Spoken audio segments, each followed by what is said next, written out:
இந்தியாவின் ஆபரேஷன் சிந்தூருக்கு பாகிஸ்தான் பதில் தாக்குதலை நடத்திய நிலையில் அதற்கு துருக்கி நாடு ஆயுதங்களை தந்து உதவியதாக தகவல்கள் வெளியாகின.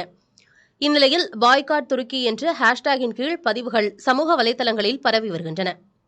சில பயணச் சேவை நிறுவனங்கள் துருக்கிக்கான சேவையை நிறுத்தின. பலர் துருக்கிக்கு சுற்றுலாவுக்கு செல்லும் திட்டத்தையும் கைவிட்டதாக தகவல்கள் வெளியாகின.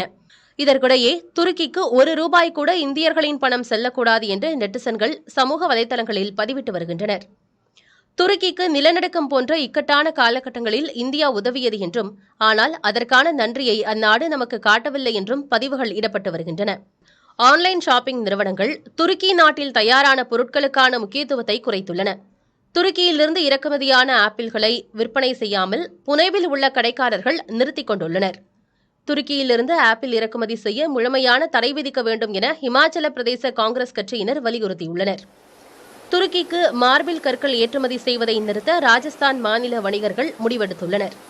மும்பையில் உள்ள சர்வதேச விமான நிலையத்தின் செயல்பாடுகளை செலிபினாஸ் என்ற துருக்கி நிறுவனம் கவனித்து வரும் நிலையில் அதனுடனான தொடர்புகளை 10 நாட்களுக்குள் கைவிட வேண்டும் என விமான நிலைய நிர்வாகத்திற்கு உத்தவ் சிவசேனா எச்சரிக்கை விடுத்துள்ளது.